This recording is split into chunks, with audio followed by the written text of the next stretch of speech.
Salam damai dan sejahtera di dalam nama Tuhan Yesus Kristus. Firman Tuhan yang kita baca, dengarkan, dan renungkan bersama dari 1 Yohanes pasal 4 ayat 17 sampai 21. Demikianlah firman Tuhan. Di dalam inilah kasih itu sempurna di dalam kita, supaya kita beroleh keluasan hati pada hari hukuman. Karena sebagaimana Kristus di dalam kasih, sebegitu juga kita di dalam dunia ini. Di dalam kasih tidak ada ketakutan, tetapi kasih yang sempurna membuangkan ketakutan. Karena ketakutan itu mendatangkan siksa, dan orang yang takut itu belum sempurna kasihnya. Maka kita menaruh kasih, oleh sebab itu Ia mula-mula mengasihi kita. Jikalau barang seorang berkata, "Aku mengasihi Allah," dan membenci saudaranya, maka orang itu pendusta. Karena orang yang tiada mengasihi saudaranya yang ia tampak, tiadalah dapat ia mengasihi Allah yang belum ia tampak. Maka hukum ini telah kita dapat daripadanya, bahwa orang yang mengasihi Allah hendaklah mengasihi saudaranya juga. Berbahagialah kita yang menyimpan, mengerti, dan melakukan firman Tuhan setiap hari. Saudara yang kekasih di dalam Kristus, bagaimana kita memahami kasih Allah ini, supaya kita bisa menyatakan kasih itu dalam kehidupan kita setiap hari. Kita perlu untuk mengerti makna yang sesungguhnya, supaya kita bisa menjadi pelaku kasih dan kita membagikannya di dalam kehidupan kita setiap hari. Ada bagian yang penting, kasih, di mana Allah mengasihi kita dan kita di dalam Allah. Kasih Allah disempurnakan di dalam kita, sementara ketakutan terhadap penghakiman disingkirkan. Kasih telah menjadi sempurna, artinya menyempurnakan, membawa kepada tujuan menjadi kedewasaan, kematangan yang telah dicapai kepenuhannya. Artinya kita sungguh memiliki keberanian untuk berbicara akan kebenaran, akan kasih tanpa rasa takut, karena kita orang-orang yang mengasihi Allah di dalam Kristus. Kasih sempurna mengusir ketakutan, karena di dalam kasih tidak ada ketakutan.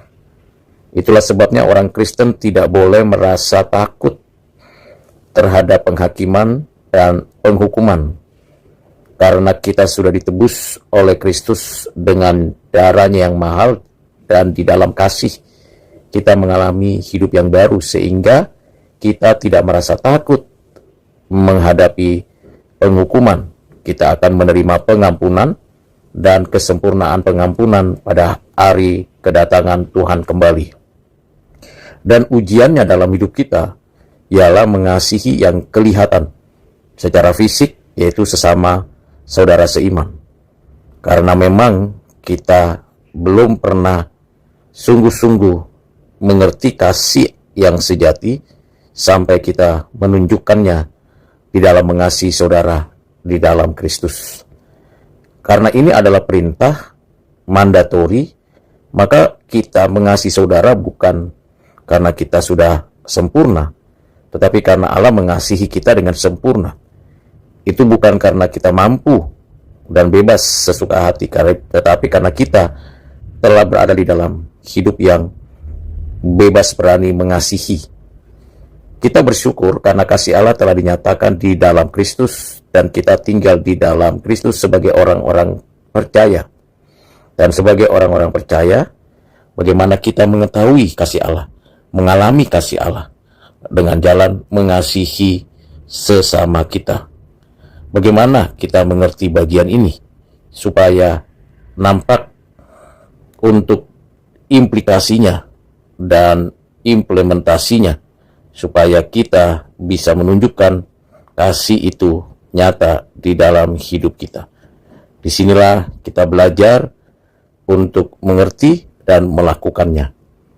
Dan tentunya kita mengerti bagian-bagian penting ini untuk kita menyadari bahwa dalam kasih yang sempurna, di tengah keadaan kita yang belum sempurna, tentu memiliki tujuan adanya progressive sanctification.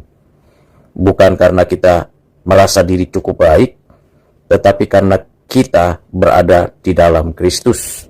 Dasar keberanian kita di hadapan Tuhan yang menghakimi bukan prestasi moral, tetapi karya Kristus. Karena pembenaran yang dinyatakan Tuhan berdasarkan pada persatuan kita dengan Kristus yang dikerjakan oleh Roh Kudus. Dalam bagian ini, kita memang dituntun untuk hidup menjadi sama dengan Kristus dan keserupaan di dalam Kristus, keserupaan baik dalam karakter, pemikiran, dan ketaatan kepada Allah. Pengertian ini mendasar karena akhirnya kita mengalami kasih yang sempurna yang melenyapkan ketakutan. Ketakutan dialami seseorang karena takut dihukum dan betapa ngeri penghukuman Tuhan. Dan kalau kita sudah hidup di dalam kasih dan mewujudkan kasih kepada sesama, sepenuhnya kita bisa dipenuhi kasih Allah karena inisiatif dari Allah yang beranugerah. Bukan karena kita taat lalu kasih itu dikaruniakan, tetapi karena kasih karunia itulah kita mengalami ketaatan. Dan ujiannya dari kasih yang dianugerahkan itu nyata pada kita, maka kita mengasihi sesama kita di dalam mengalami keselamatan. Dengan kata lain, mengerjakan keselamatan di dalam Kristus, mengidentikan diri dengan hidup seperti Kristus yang mengasihi orang-orang berdosa. Mengasihi berarti mengerti hidup seperti hidupnya Kristus. Karena itu kita akan singkirkan dengan sengaja keegoisan, kebencian, kepahitan, ketakutan, ketidakpedulian, dan kesulitan mengampuni. Kita singkirkan di dalam hidup kita. Lalu kita membangun hidup yang suka mengampuni, suka menolong, suka mendengarkan kebenaran, suka melayani sesama, suka menghargai orang yang berbeda, suka berdamai dengan orang yang memiliki konflik. Disinilah pengertian pengenalan kita akan kasih itu menjadi nyata. Itulah sebabnya saudara, orang yang mengenal kasih Allah dipersatukan di dalam Kristus akan makin mendapatkan transformasi dan diwujudkan melalui cara hidup yang penuh dengan kasih. Implementasinya apa di dalam hidup kita supaya kita bisa sungguh menunjukkan kasih itu? Implementasinya yang penting dan yang perlu, yang pertama, kita tidak hanya menghafal ayat Alkitab, menghafal mengerti prinsip kasih, tetapi kita menjadi pelaku kasih. Kita tidak hanya memiliki emosi yang dipenuhi kasih, tetapi kita menunjukkan empati, simpati, dan kerelaan berkorban. Kita tidak hanya memiliki pertumbuhan spiritual dengan merenungkan firman dan berdoa, kita juga punya satu kebiasaan spiritual praktis dengan belajar mengampuni orang yang membenci kita.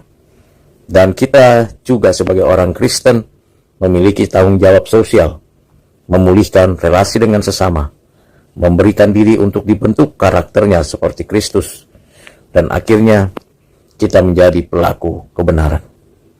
Dengan pengertian demikian saudara, maka kasih ilahi yang dinyatakan dan dianugerahkan Allah di dalam Kristus merupakan kasih yang datang hanya dari Allah.